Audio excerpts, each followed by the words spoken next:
Inside a modern data center, thousands of terabytes of application traffic route through physical fiber every second, requiring hardware infrastructure scaled to massive proportions. For decades, managing this scale relied on a single baseline standard: hardware abstraction. We install a hypervisor on bare metal to slice a single physical server into multiple isolated virtual machines. This diagram illustrates the traditional model's heavy resource footprint. Each stacked virtual machine layer runs a full OS, causing massive overhead. While often thought to render this obsolete, containers aren't replacements. They're complementary, deployed directly inside these existing virtual machines. There is a strict division of labor here. The hypervisor abstracts the hardware to manage physical resources, while the container abstracts the application environment to manage software dependencies. Stripping away the need for a full operating system means you trade the slow, heavy boot sequences of traditional VMs for lightweight processes that start up in milliseconds. Architecting resilient systems requires mastering this entire stack. You have to understand how data moves from the underlying kernel namespaces deep in the operating system, all the way up to the distributed orchestration plane managing the cluster. To see how that application abstraction actually works, we need to bypass the physical hardware and look closely at the environment running inside a single Linux virtual machine. A container is constructed from native Linux kernel features. First, namespaces erect invisible walls, providing isolated workspaces. Second, C groups act as strict resource valves, limiting CPU and memory consumption. By sharing the host's kernel directly, bypassing hypervisors, these isolated processes achieve near bare metal performance. But before these isolated environments can run, they have to be carefully packaged. When constructing an image, every Docker file instruction creates a single, immutable file system layer. Linux uses overlay.fs to compress these stacked layers into a single, cohesive view at runtime. This modular structure means a shared base operating system layer is stored exactly once on disk. Tracking disk exhaustion or persistent memory leaks requires understanding these exact OS-level boundaries and layered file systems. When a node fails, the root cause is almost always found in how these kernel features interact, long before the orchestration layer is involved. When Kubernetes removed native support for the Docker engine from its codebase in version 1.24, it exposed a widespread misunderstanding of how these layered file systems are executed.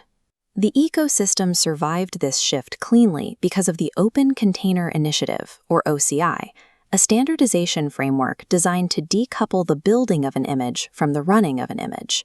The OCI separates the image spec, dictating the portable file system format, from the runtime spec, dictating how the engine interacts with the Linux kernel. Because of this split, an image built anywhere conforms perfectly and can execute on entirely different low-level engines in production.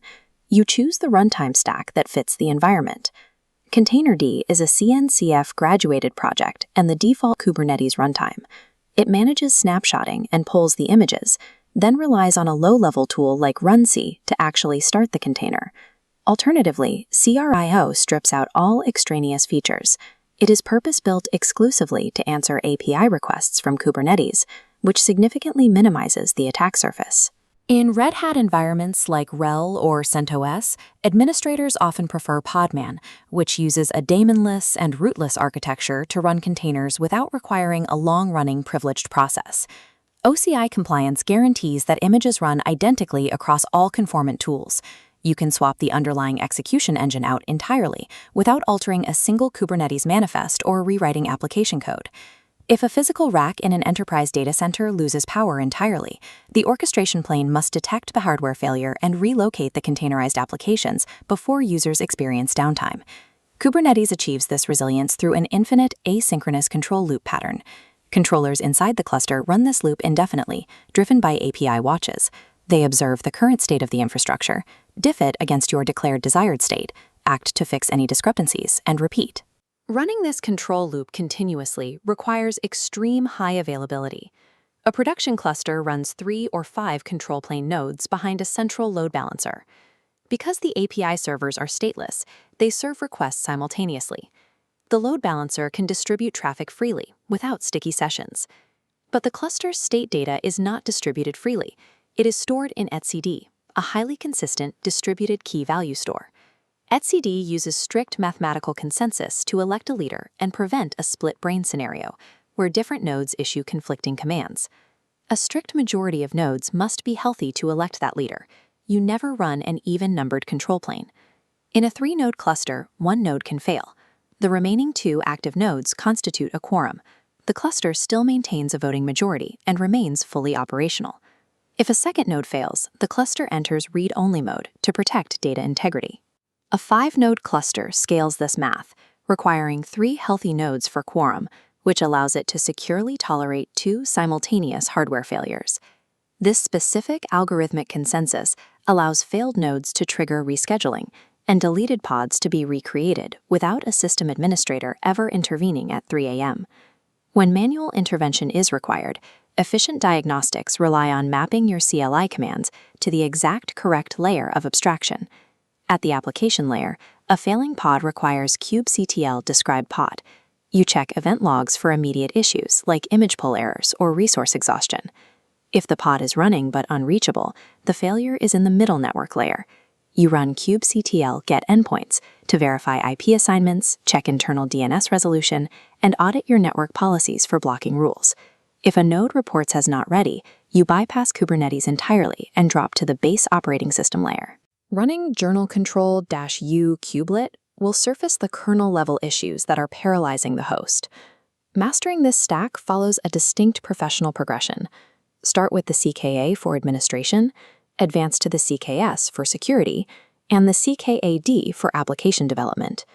You cement this knowledge by building a local 3-node lab cluster using kubeadm on virtual machines. Intentionally break the configuration, exhaust the node resources, and force yourself to recover it to build real diagnostic muscle memory. The orchestration landscape shifts quickly. Following Kubernetes enhancement proposals and understanding the low-level Linux boundaries is the required baseline for maintaining reliable, highly available architecture.